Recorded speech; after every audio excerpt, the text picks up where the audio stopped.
So Beyonce and Jay-Z were seen cozying up to the Trump family, more specifically Trump's daughter Ivanka and her husband Jared Kushner. Now, they were seen sitting very closely to one another at the Reform Alliance Gala. Now, the Reform Alliance is a non-profit organisation that seeks to, and I quote, transform probation and parole by changing laws, systems, and culture to create real pathways to work and well-being for individuals directly impacted by the criminal justice system. Jay-Z is on the board of directors of this non-profit, along with Michael Rubin. Michael Rubin is best known for throwing those white parties. Rapper Meek Mill is also on the board of this non-profit, and he is best known for going to a lot of parties. So this gala was ostensibly to raise money for Reform Alliance. It was actually a casino night, which makes sense as Jay-Z has been trying to get a casino opened in Times Square, New York City. I don't have to tell you guys probably that Jay-Z having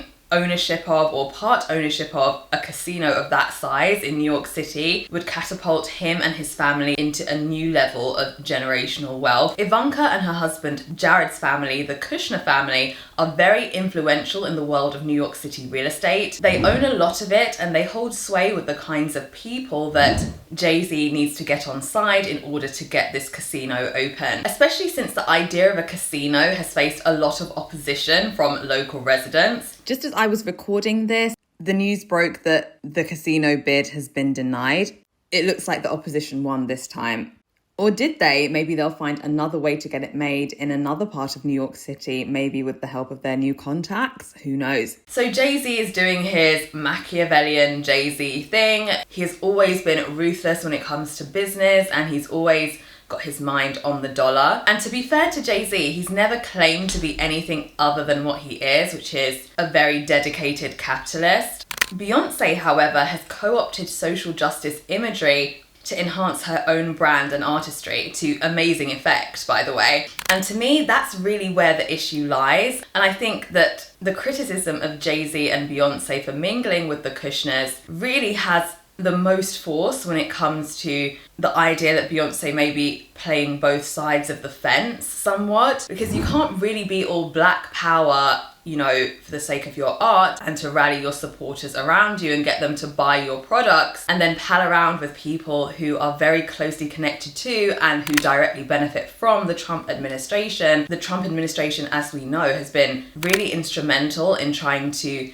limit the teaching of African American history. So it can't be, I guess, as the argument goes, black power when it's time to rally the black audience, but then keying with people who appear to support, shall I say, the erasure of African American history. But then again, I have heard people say that it's just business and that anybody criticizing Jay-Z and Beyonce would do the same in a heartbeat. They were in Jay-Z and Beyonce's position. That argument is that as long as Jared and Ivanka are donating to the cause, and they would have had to have donated handsomely to be sitting at the top table with Jay-Z and Beyonce, what's the problem? We all mingle with people who have different beliefs to us. So why pick on Beyonce and Jay-Z as if they're supposed to be superhuman about this issue? They're networking and they're making their way in the world just like anyone else would. That's the argument. That's what people would say in their defense. Personally, I find both arguments persuasive, but I do think it would be easier to stomach the defense of Jay-Z and Beyonce if Beyonce hadn't been so vocal through her art about the importance of blackness and black Americans and showing such pride in the culture, because it made us think that she stood for something. And obviously she endorsed Kamala, so that led us to believe that even more. You know, once celebrities get involved with political issues, we do hold them to a certain standard, rightly or wrongly. And so once we had the idea that Beyonce had certain views, whether that was the right idea or the wrong idea, it does make us cringe to see her smiling next to Ivanka Trump, knowing what the administration thinks of African Americans and their history and their place in society. Listen, if Ivanka and Jared are donating and they're going to help get this casino built, then of course Jay-Z should mingle with them. Or are you on the side of, is it too much to ask for Beyonce and Jay-Z to stand for something? i.e. not kikiing with Trump's family. What do you think? I'm very intrigued to hear your point of view on this, so sound off below. So there have been videos posted online recently of fans walking out of Mariah Carey's concerts because of her low energy performances. For the past few years, especially, Mariah has been giving less than stellar performances. Mariah was never a dancer like Madonna. Her USP was always her singing abilities and amazing songwriting. But lately she's been walking around the stage like she can barely move, like she's really struggling to move. And she's been lip syncing basically every single song and not even trying to pretend that she's not lip syncing. It's a very difficult topic because we love Mariah's voice as well as her contributions to pop music, but it just doesn't seem like she wants to do this anymore, which is fine. So why is she doing it? It must be the money, right? Rumour has it that Mariah spends money with reckless abandon. Last year, the press reported that she has over $18.6 million worth of loans on her Tribeca property. So in 1999, she bought that property in cash for $9 million. And then 10 years later, in 2009, she took out an $8 million loan on that property. Very normal for celebrities to do because they just want some liquid cash and they have very favourable loan rates, obviously because of their high income. But then some of the subsequent loans, I mean, I'll just describe them to you and you can make your own mind up. In 2015, she borrowed another $2.6 million. Then she refinanced the original $8 million loan from 2009 and made it a $17.6 million loan. Obviously, the property's price has increased during that time period, so this may be still sensible. But then in 2018, that $17.6 million was then increased to $18.6 million with $1 million given to Mariah in cash, approximately. Now look, celebrities do this kind of thing all the time. They want liquid capital and the loan rates are great for them, as I said. And that by itself wouldn't really have meant much, but sources have said that Mariah spends like crazy. I mean, in 2022, her ex-husband Nick Cannon said that Mariah spends around $150,000 to $200,000 every time she leaves her home. Sources said that Mariah would spend around $100,000 a month on exotic flowers, along with $45,000 for spa treatments for her dogs. So I think that Mariah's not broke. She's never going to be broke. She has a song that comes out and goes viral every year at Christmas. She will never be broke, but she also still has to work, evidently. Otherwise, she wouldn't be doing this, as we've seen, because she looks like she would rather be anywhere else. You would think that there would be a measure of financial freedom that comes with being an elite pop star, especially one who, as I said, has a massive Christmas song that sells well every year. But I guess if you like to live a high life or even slightly beyond your means, it doesn't matter how much money you have. If you're spending more than what's coming in, or you're spending a lot and it matches what comes in, you have to work. And it should be said that this is not just a Mariah Carey issue. I mean, Mary J. Blige has been seen on the stage recently on tour looking like, why on earth am I here? That's what I see when I look at Mary J. Blige on stage now.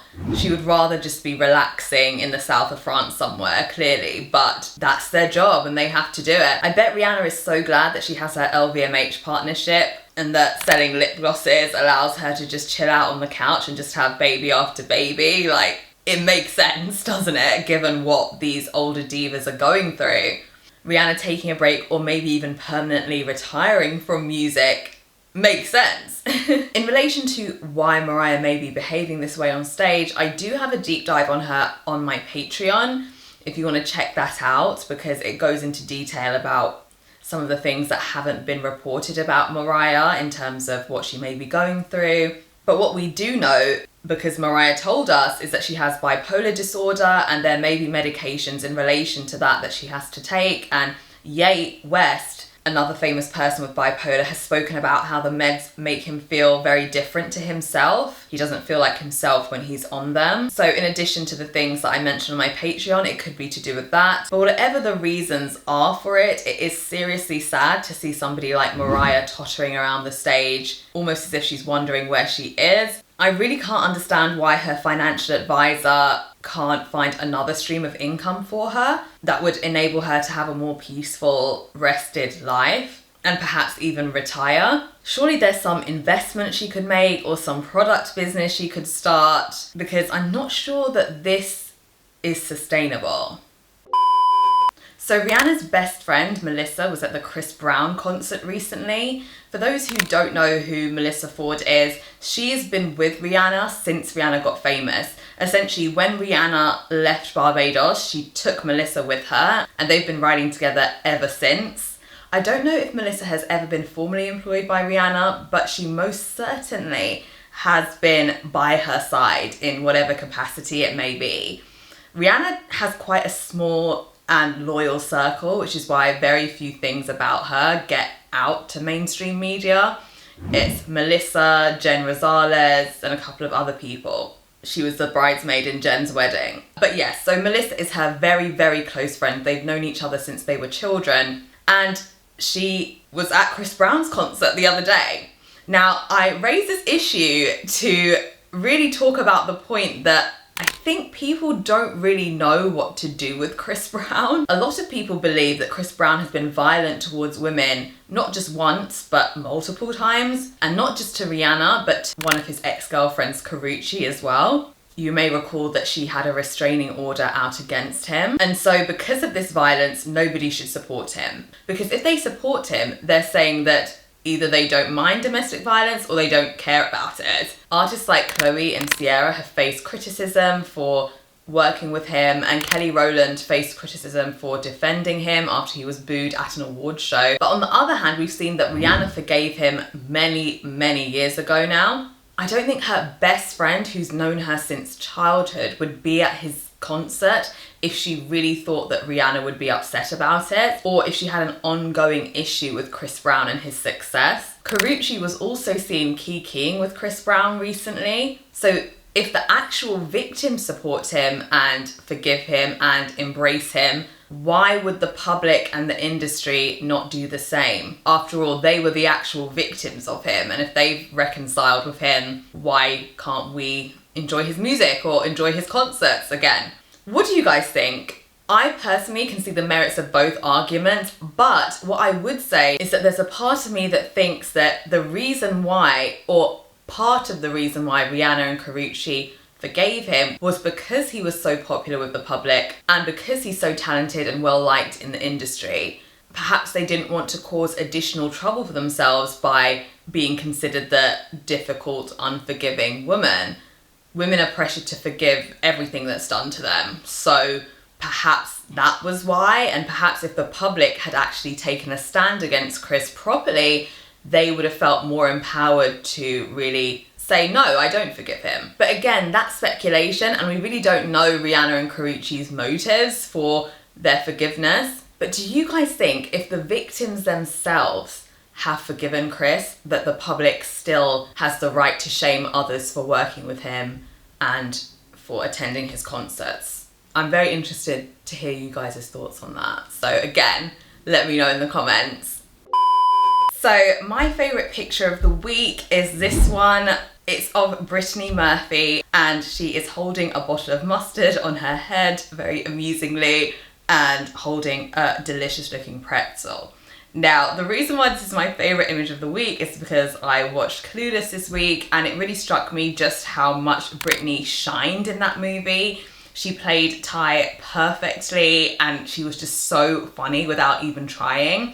And beyond that, it had me thinking about what I may have missed out on being born when I was. There was this optimism of pre-9/11 culture. Well, I don't know anything about the 80s, but it seemed like there was a brief period of time in the late 90s up until 9/11 where there was just a whimsy and a sense of optimism and freedom and just chill. And this picture really epitomizes that for me. And to me, it just seems like such a shame what happened to Brittany. She was such a great talent. And this picture makes me nostalgic for something I haven't even experienced. Things are very fraught nowadays. I think we're quite divided. And it seemed that for a brief moment of time, and obviously it could be me romanticizing a period that I wasn't a part of, but it seems as though for a brief moment of time, there was just lightness in the air, you know? Anyway, goodbye.